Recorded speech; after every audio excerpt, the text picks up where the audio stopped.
제가 미국에 유학을 갔을 때 저희 아이들이 현재 초등학교를 다녔습니다. 처음 학교에 들어갔을 때 포스터가 하나 붙어 있었는데요. 아주 인상적인 말이 적혀 있었습니다. 이런 내용이었습니다. What is popular is not always right. 이렇게 쓰여 있었습니다. 번역하면 이런 뜻입니다. 대중적이라고 해서 인기가 있다고 해서 항상 옳은 것은 아닙니다. 라고 하는 말입니다. 많은 사람들이 그 길을 간다고 해서 그것이 항상 옳은 것은 아니다라고 하는 것이죠. 흔히 사람들은 군중 심리 때문에 그것이 옳든지 그렇지 않든지 사람들이 많이 선택하는 길을 걸어갈 때가 있습니다. 그러나 대부분의 경우는 사람들이 선호하는 그 길이 바람직하지 않다라고 하는 것을 경험하게 되죠. 기독교 정신으로 유명한 거창고등학교의 직업선택 10계명 중에도 이런 내용이 있습니다. 앞을 다투어 모여드는 곳은 절대로 가지 말라. 아무도 가지 않는 곳으로 가라. 이렇게 말하고 있습니다. 세상에서도 사람들이 모두 가고자 하고 원하는 곳은 오히려 잘못될 가능성이 많다라고 하는 것을 충고하고 있습니다. 오늘 본문에서 예수님께서는 우리의 영원한 운명과 관련해서 이와 같은 맥락에서 말씀하고 계십니다. 13절, 14절 말씀 우리 한 번 더 같이 읽어보겠습니다. 좁은 문으로 들어가라.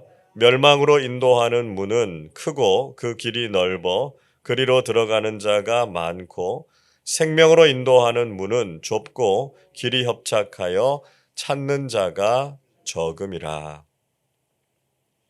예수님께서는 좁은 문으로 들어가라 이렇게 말씀하셨습니다. 멸망으로 인도하는 문은 크고 길이 좋아서 많은 사람들이 그 길로 가기를 선호한다는 것입니다. 그러나 좁은 문은 우리를 영원한 생명으로 인도하지만 그 문이 좁고 길이 불편해서 그곳으로 가는 사람들이 적다는 것이죠.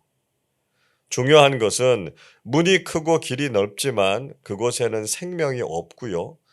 문은 좁고 길은 협착하지만 그곳에는 영원한 생명이 있다는 것입니다. 우리가 이 세상에서 아무리 편하고 좋은 삶을 살았다고 하더라도 그 길이 멸망의 길이면 그것이 우리에게 무슨 유익이 되겠습니까? 그러나 때로는 우리가 믿음을 지키기 위해서 세상에서 고난을 받고 힘든 일을 겪을지라도 그것이 영생으로 이어지기 때문에 그 길은 유익하다 이렇게 말할 수 있다는 것이죠. 우리가 세상에서도 모든 것을 다 누리면서 편하게 살고 천국에서도 영생과 상급을 누리는 삶은 사실상 불가능합니다. 지난번 말씀에서도 예수님께서는 하나님과 재물을 겸하여 섬길 수 없다 이렇게 말씀하시지 않으셨습니까? 우리가 세상에서도 각광을 받고 주님께서도 칭찬하실 만한 삶을 살기는 어렵습니다. 왜냐하면 이미 세상은 악한 세력들이 지배하고 있기 때문에 믿음의 사람들은 세상에서 좁은 문과 좁은 길을 걸어갈 수밖에 없다는 것이죠. 그래서 그리스도인들은 세상에서 영적 고독을 즐기면서 살아야 합니다. 우리가 걸어가는 길을 사람들이 그렇게 좋아하지 않을 것이고요. 함께 걸어가는 사람들도 그렇게 많지 않을 것입니다. 세상 사람들은 편하게 사는 길도 많은데 왜 굳이 믿음 때문에 그렇게 힘든 길을 선택하느냐고 말할지도 모릅니다. 그러나 우리는 그것이 주님의 말씀을 따르는 것이고 또 그것이 진리의 길이기 때문에 기꺼이 그 길을 걸어가실 수 있기를 바랍니다. 오늘날 교회와 그리스도인들도 세상과 타협해서 보다 편하고 쉽게 신앙생활 하려고 하는 경향이 많습니다. 주중 예배와 기도회는 사람들이 점점 줄어들고 있고요. 주일에도 예배당에 나오기보다는 집이나 여행지에서 편리하게 예배를 드리려고 합니다. 그러면서 이런 것이 현재의 트렌드라고요, 유행이라고요, 좀 더 편리하게 신앙생활을 하는 것이 현명한 것이라고까지 말하는 사람들도 있습니다. 공동체에 소속되지 않으려고 하고 사람들과의 깊은 영적 교제를 나누지 않고 그저 표면적인 신앙생활에 만족하기도 합니다. 예배와 신앙이 내 삶의 중심이 되고 그것을 지키기 위해서 그 어떤 대가라도 치르겠다라고 하는 다짐이 아니라 적당하게 신앙생활하면서 주님 떠나지 않는 곳에 만족하려고 하기도 합니다. 여러분, 우리는 기꺼이 주님과 복음을 위해서 좁은 문, 좁은 길로 들어가는 그리스도인들이 되어야 합니다. 바로 이런 신앙이 생명력 있는 신앙이고요. 천국의 영원한 생명을 누릴 수 있다라고 하는 것을 꼭 기억하실 수 있기를 바랍니다. 예수님께서는 또 한 가지 오늘날 신앙의 위기에 대해서 말씀하셨습니다. 15절 보십시오. 거짓 선지자들을 삼가라. 양의 옷을 입고 너희에게 나아오나 속에는 노략질하는 일이라 말씀합니다. 예수님께서는 거짓 선지자들, 그러니까 이단과 사이비 신앙을 조심하라고 말씀하셨습니다. 이런 거짓 선지자들의 특징은 무엇입니까? 그들은 겉으로는 양인 것 같지만 속은 일이다, 이렇게 말씀하셨습니다. 얼핏 보면 예수를 잘 믿는 것 같지만 사실은 우리를 미혹해서 잘못된 신앙에 빠지게 하는 사람들이라는 것이죠. 우리 주변에 있는 이단과 사이비들이 대놓고 성경이나 예수님을 부정하는 경우는 거의 없습니다. 오히려 그들도 성경 공부를 하자고 하고요. 예수님 이야기를 합니다. 그러나 조금만 신중하게 들여다보면 잘못된 가르침으로 우리를 속이려고 한다라고 하는 것을 알 수 있죠.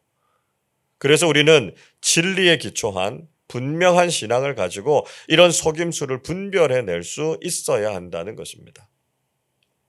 자, 그러면 그들이 이단과 사입이라는 것을 어떻게 알 수 있습니까? 16절 이렇게 말씀하죠. 그들의 열매로 그들을 알지니 가시나무에서 포도를 또는 엉겅퀴에서 무화과를 따겠느냐 말씀하고 계십니다.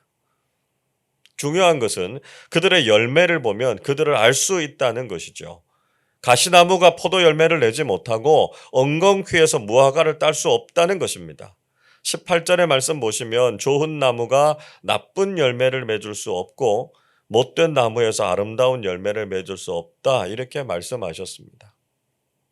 결국 19절에서 좋은 열매를 맺지 못하는 나무마다 도끼에 찍히는 것처럼 거짓을 전하는 사람들은 하나님의 심판을 받게 된다고 말씀하셨습니다. 여러분, 우리도 이단과 사이비들을 이렇게 분별할 수 있어야 하겠습니다. 이단과 사이비에 속한 사람들이 청산유수같이 말을 잘한다고 해도 그들의 삶과 그로 인해서 나타나는 열매들을 보면 그들의 거짓이 드러나게 된다는 것이죠. 그래서 우리는 그들의 말에 현혹되지 말고 정말 그들이 신앙인다운 삶의 열매가 제대로 나타나고 있는가 하는 것을 살펴보아야 한다는 것입니다. 특히 사이비 교주들이나 신도들이 비윤리적이고 반사회적인 행동을 해서 얼마나 큰 무리를 일으키고 피해를 입히고 있습니까?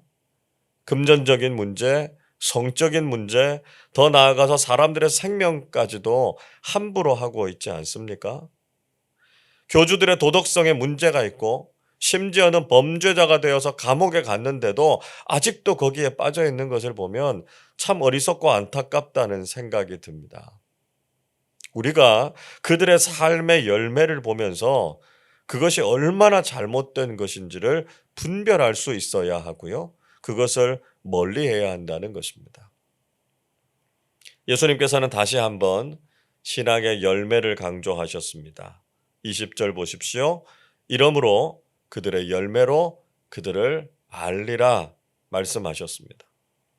예수님께서는 그들의 열매로 그들의 신앙을 알 수 있다 거듭 강조해서 말씀하셨습니다. 자, 사실 이 말씀은 그저 거짓 선지자나 이단 사이비에게만 해당되는 말씀이 아닙니다. 교회에 다니면서 신앙생활을 하고 있는 우리도 신앙인다운 열매가 없다면 우리의 신앙도 심각한 문제에 빠져 있다는 것을 알아야 한다는 것이죠.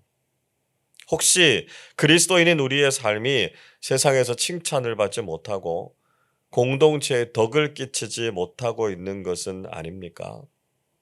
때로는 신중하지 못한 말과 행동으로 사람들에게 상처를 주고 시험에 들게 하고 있지는 않습니까?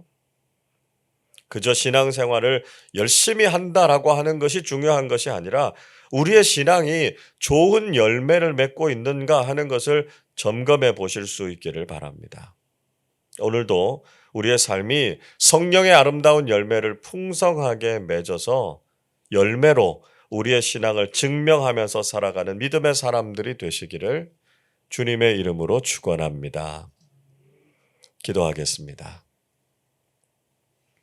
하나님 아버지, 오늘 이 새벽에도 저희들을 깨워주시고 기도의 자리에 나오게 하셔서 진리의 말씀, 생명의 말씀을 듣게 하시니 감사를 드립니다. 다른 사람들이 다 외면한다고 하더라도 우리는 한결같이 좁은 문, 좁은 길로 들어가서 하나님께서 주시는 진정한 생명과 은총을 경험하는 삶 살게 해 주옵소서. 사람들을 따라가지 않게 하시고 진리의 말씀을 따라서 살아가는 그리스도인들 다 되게 하여 주시옵소서. 우리 주변에 우리의 신앙을 노리고 거짓과 속임수를 일삼는 이단과 사이비들이 많이 있습니다. 저희들이 성경을 기초로 한 건강하고 바른 신앙을 가지고 이런 미혹에 넘어가지 않도록 지켜 주시옵소서. 무엇보다 열매로 그들을 분별할 수 있게 하시고 저희들도 신앙인다운 성령의 열매를 풍성하게 맺어서 하나님께서 칭찬하시는 성숙한 믿음의 사람들로 살게 해 주옵소서. 믿음을 따라 살아가면서 고난을 당하는 지체들을 위로하시고 새 힘을 더해 주시고 이단과 사이비에 빠진 사람들의 영적인 눈을 밝혀주셔서 하루속히 그곳을 떠나 주님 앞으로 돌아올 수 있게 해 주옵소서. 오늘 하루도 믿음을 따라서 좁은 문과 좁은 길로 걸어가는 참된 신앙인들 되게 하여 주옵소서. 감사드리며 우리 주님 예수 그리스도의 이름으로 기도하옵나이다. 아멘.